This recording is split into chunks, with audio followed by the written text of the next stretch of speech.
இயேசு கிறிஸ்துவின் இணையற்ற நாமத்தில் என் உள்ளங்கைகளில் உன்னை வரைந்திருக்கிறேன் என்கிற ஆண்டவர் கொடுத்த வாக்குத்தத்தத்தோடு கூட சேர்ந்து கிறிஸ்துவில் விசுவாச ஊழியங்களின் சார்பில் உங்கள் அனைவருக்கும் என்னுடைய அன்பான வாழ்த்துதல்களை தெரிவித்துக் கொள்கிறேன். இன்றைய நாளுக்கான கோல்டன் ஆப்பிள் ஏசாயா தீர்க்கதரிசியின் புஸ்தகம் 61 அதிகாரம் 7 வசனம். உங்கள் வெட்கத்துக்கு பதிலாக இரண்டத்தனையாய் பலன் வரும். இந்த செய்தியின் தலைப்பு, வெட்கத்துக்கு பதிலாக இரண்டத்தனையாய் பலன் வரும். ஒரு மனிதனின் வாழ்க்கையில் வெட்ககரமான சூழ்நிலைகள் என்பது 3 காரணங்களினால் வருகின்றது. எல்லா குடும்பங்களிலும் நடக்கின்ற நல்ல காரியங்கள் நம்முடைய குடும்பத்தில் மாத்திரம் தடையாகி கொண்டே இருந்தால் நம்முடைய நிலைமை வெட்ககரமாக மாறிவிடுகிறது. பொருளாதாரத்திலே மிகவும் பின்தங்கி போன சூழ்நிலைகளில் சமுதாயத்தால் உதாசீனப்படுத்தப்படும் போது நம்முடைய நிலைமை வெட்ககரமானதாக மாறிவிடுகிறது.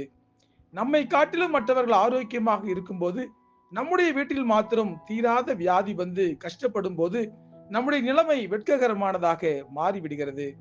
மற்றவர்கள் முன்பு தலை நிமிர்ந்து நிற்க முடியவில்லை அல்லது தலை காட்டவே முடியவில்லை என்கிற சூழ்நிலை இருந்தால் மனம் மிகவும் சோர்ந்துதான் போகும். அதனால் உடல் அளவிலும் மனதளவிலும் மனிதன் சோர்ந்து போகிறான்.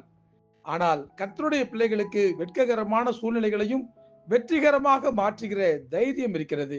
எப்படி என்றால், தங்களுடைய கடினமான சூழ்நிலைகளுக்கு மத்தியில் அவர்கள் ஆண்டவரை நோக்கி பார்க்கிறார்கள்.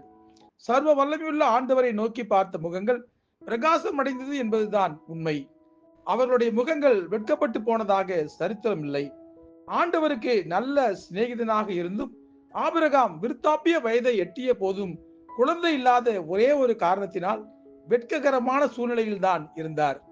தகப்பன் என்று சொல்லுகிற உன்னத ஸ்தானத்தை அவர் அடையாமல் இருந்தார். ஆனால் ஆபிரகாம் ஆண்டவர் மீது அசைக்க முடியாத விசுவாசம் வைத்திருந்தார். அந்த நம்பிக்கையை ஆண்டவர் உடைக்கவில்லை.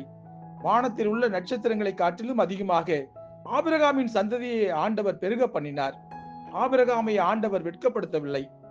ஆண்டவரையே நம்பியிருந்த யோசேப்பு தன் சொந்த சகோதரர்களால் நிந்திக்கப்பட்டு, விரோதிக்கப்பட்டு, அவர்களால் குழியில் தூக்கி எறியப்பட்டு, அவர்களாலேயே வெளிநாட்டுக்கு அடிமையாகவும் விற்கப்பட்டார். தன்னுடைய சூழ்நிலைகள் வெட்ககரமாக மாறின போதிலும் யோசேப்பு ஆண்டவரை விட்டுவிடவில்லை. ஆண்டவரும் யோசேப்பை கைவிடவில்லை. யோசேப்பின் வெட்ககரமான சூழ்நிலைகளை ஆண்டவர் மாற்றினார். பொய் குற்றச்சாட்டில் சிக்கி சிறையில் இருந்த யோசேப்பை வெளியே கொண்டு வந்து விசேஷித்த ஞானத்தினால் நிரப்பி எகிப்தின் அதிபதியாக அனைவருக்கு முன்பாக ஆண்டவர் மேன்மைப்படுத்தி காட்டினார்.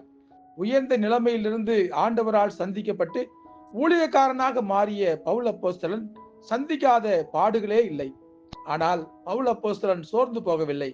ஆண்டவருக்காக வல்லமையாக ஊழியம் செய்தார். ஆண்டவர் அவரை வெட்கப்படுத்தவில்லை.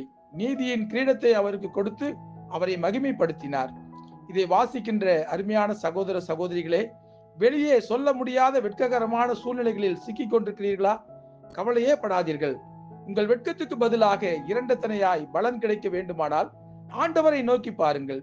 சூழ்நிலைகள் ஆண்டவரை விட்டு உங்களை பிரித்து விடாதபடி ஆண்டவரை கெட்டியாக பிடித்துக் கொள்ளுங்கள். முழு நம்பிக்கை ஆண்டவர் மீது மட்டும் வையுங்கள். ஆண்டவருக்கு மட்டும் பயந்து உத்தமமாய் வாழ தீர்மானம் எடுங்கள்.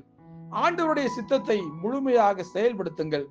அவரை நம்புகிற பிள்ளைகளை ஒரு நாளும் அவர் வெட்கப்படுத்த மாட்டார். வெட்கம் அனுபவித்த இதே தேசத்திலே ஆண்டவருடைய பிள்ளைகளை அவர் கீர்த்தியும் புகழ்ச்சியுமாக வைப்பார். இதை ஒருவராலும் தடுக்க முடியாது. ஜெபிப்போமா? அன்புள்ள ஆண்டவரே, இந்த உலகத்திலே பல சூழ்நிலைகள் வெளியே சொல்ல முடியாதபடி எங்களுடைய வாழ்க்கையில் வெட்ககரமாக தான் இருக்கின்றன. ஆனால் அந்த வெட்ககரமான சூழ்நிலைகளை பார்த்து நாங்கள் சோர்ந்து போகாமல் உம்மை நோக்கி பார்க்கும் போது எங்களுடைய வாழ்க்கையை பிரகாசிக்கிற வல்லமை உம்மிடத்தில் இருப்பதை நாங்கள் உணர்கிறோம். ஆண்டவரே, எங்கள் முகங்கள் பிரகாசிப்பது போல எங்கள் வாழ்க்கையும் நீர் பிரகாசிக்க வைக்கிறீர். என்னென்ன காரியங்களில் எல்லாம் நாங்கள் துவண்டு போய் இருக்கிறோமோ, தோல்வி அடைந்து இருக்கிறோமோ, அந்த காரியங்களை எல்லாம் உம்மை நோக்கி பார்க்கும்போது நீர் மாற்றி அமைக்கிறீர். ஆண்டவரே, எங்கள் வாழ்க்கையிலே எங்களை உயர்ந்த ஸ்தானத்துக்கு நீர் கொண்டு செல்கிறீர். எல்லோருக்கும் முன்பாக ஆண்டவரே எங்களை கனப்படுத்துகிறீர். எங்களுடைய தேவைகளை எல்லாம் பூர்த்தி செய்கிறீர். எங்களுடைய வாழ்க்கையிலே காணப்படுகிற தடைகளை எல்லாம் உடைத்து போடுகிறீர். ஆம் ஆண்டவரே, நீர் எங்கள் மீது பாராட்டுகிற இந்த அன்புக்காக நாங்கள் நன்றி செலுத்துகிறோம். இந்த உலகம் எங்களை வெட்கப்படுத்த வேண்டும் என்று சொல்லி நினைத்தாலும் நீர் எங்களை வெட்கப்படுத்த விடுவதில்லை. ஆமாப்பா, நாங்கள் வெட்கப்பட்டு போகாதபடி நீங்க பார்த்துக் கொள்கிறீங்க. ஆகவே உம்முடைய பாதத்திலே நாங்கள் வீழ்ந்து கிடக்கிறோம். உமக்கு முன்பாக எங்களை நாங்கள் தஞ்சமாக்குகிறோம். நீங்க எங்கள் வாழ்க்கையை பொறுப்பெடுத்து இந்த உலகத்திலே வெட்கம் அனுபவித்த இதே தேசத்திலே கீர்த்தியும் புகழ்ச்சியுமாக வைத்து உமக்கு சாட்சியாய் நாங்கள் வாழ்ந்து உமக்காக வல்லமையாய் நாங்கள் ஊழியம் செய்ய எங்களுக்கு கிருபை தாங்கப்பா. இயேசு கிறிஸ்து என்கிற வல்லமையுள்ள நாமத்திலே ஜெபிக்கிறோம் நல்ல பிதாவே. ஆமேன், ஆமேன்.